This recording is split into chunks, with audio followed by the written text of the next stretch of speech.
Of the man from Snowy River.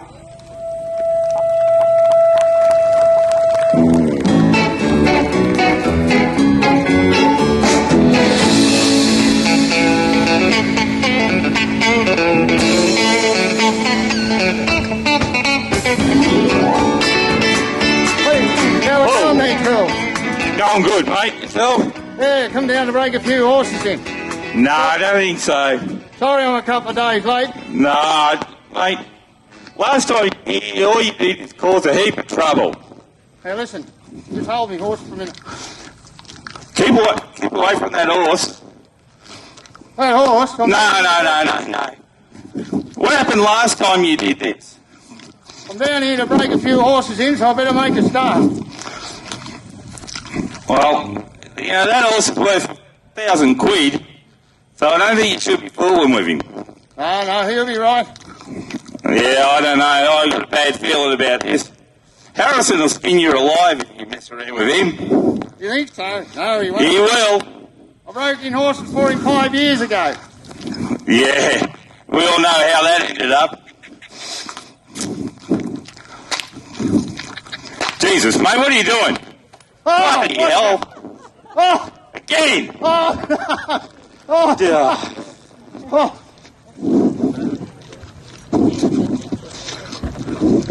Oh, what are we going to do now? We better get him back.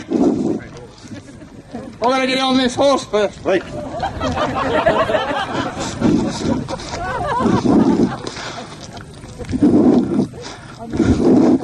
Where are you?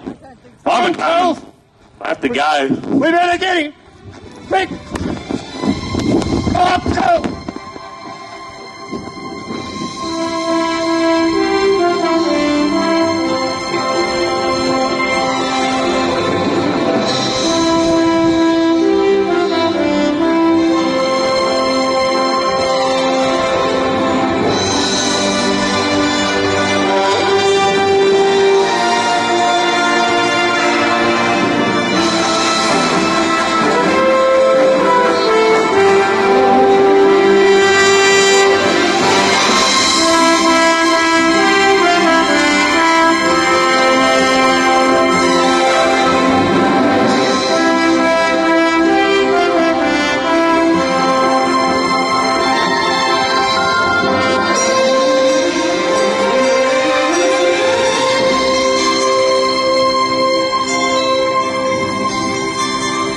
There was movement at the station, for the word had passed around that the colt from Old Regret had got away and had joined the wild bush horses. He was worth £1,000.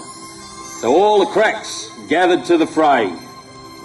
All the tried and noted riders from the stations near and far had mustered at the homestead overnight, for the bushmen love hard riding where the wild bush horses are, and the stock horse snuffs the battle with delight. There was Harrison, who made his pile when Pardon won the cup, the old man with his hair as white as snow, but few could ride beside him when his blood was fairly up. He would go wherever horse and man could go. And Clancy of the Overflow came down to lend a hand. No better horseman ever held the reins. For never horse could throw him while the saddle girths would stand. He learned to ride while droving on the plains. And one was there, a stripling on a small and weedy beast. He was something like a racehorse undersized, with a touch of Timor pony, 3 parts thoroughbred at least, and such as are by mountain horsemen prized. He was hard and tough and wiry, just the sort that won't say die. There was courage in his quick, impatient tread, and he bore the badge of gameness in his bright and fiery eye, and the proud and lofty carriage of his head. But still so slight and weedy, one would doubt his power to stay, and the old man said, "That horse'll never do. For a long and tiring gallop, lad, you'd better stop away. Those hills are far too rough for such as you." So he waited, sad and wistful. Only Clancy stood his friend. "I think we ought to let him come," he said.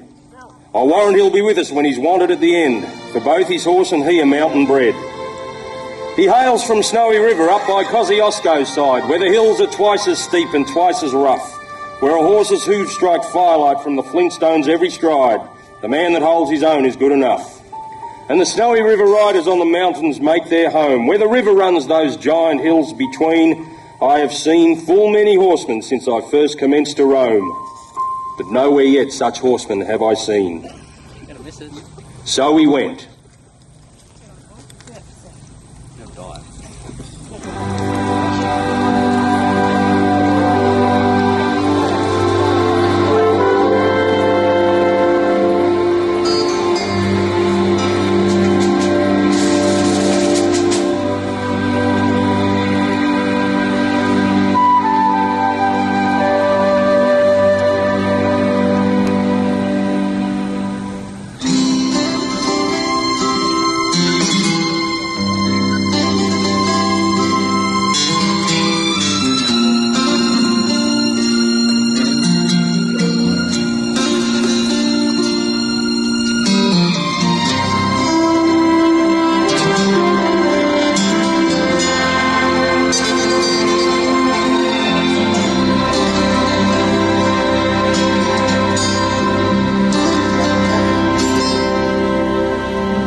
Found the horses by the big mimosa clump. They raced away towards the mountain's brow.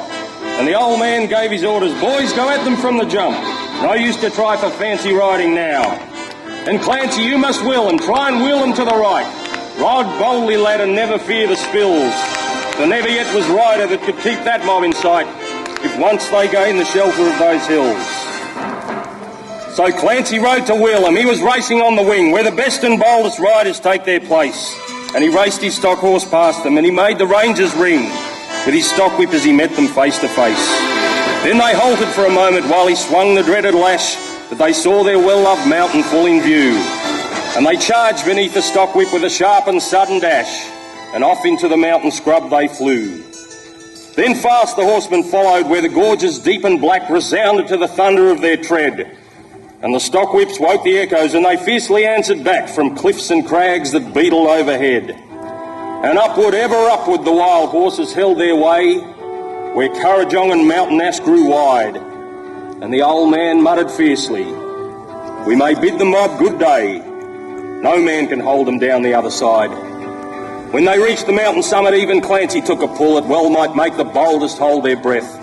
The wild hop scrub grew thickly, and the hidden ground was full of wombat holes, and any slip was death.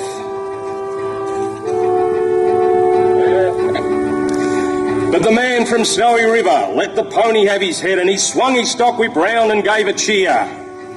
And he raced them down the mountain like a torrent down its bed, while the others stood and watched in very fear. He sent the flintstones flying, but the pony kept his feet. He cleared the fallen timber in his stride, and the man from Snowy River never shifted in his seat. It was grand to see that mountain horseman ride. Through the stringy bucks and saplings, on the rough and broken ground, down the hillside at a racing pace he went, and he never drew the bridle till he landed safe and sound at the bottom of that terrible descent. He was right among the horses as they climbed the farther hill, and the watchers on the mountain standing mute saw him ply the stock whip fiercely. He was right among them still as he raced across the clearing in pursuit. Then they lost him for a moment where two mountain gullies met in the ranges, but a final glimpse reveals on a dim and distant hillside the wild horses racing yet, with the man from Snowy River at their heels.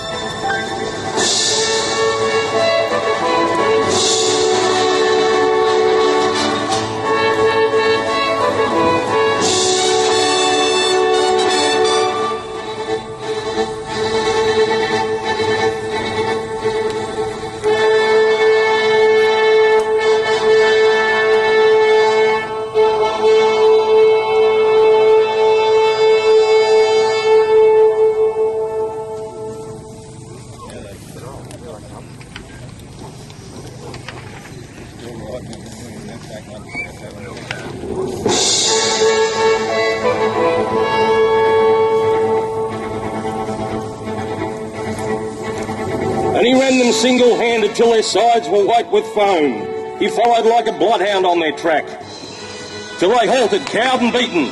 Then he turned their heads for home, and alone and unassisted brought them back. But his hardy mountain pony, he could scarcely raise a trot. He was blood from hip to shoulder from the spur, but his pluck was still undaunted, and his courage fiery hot. For never yet was mountain horse a cur.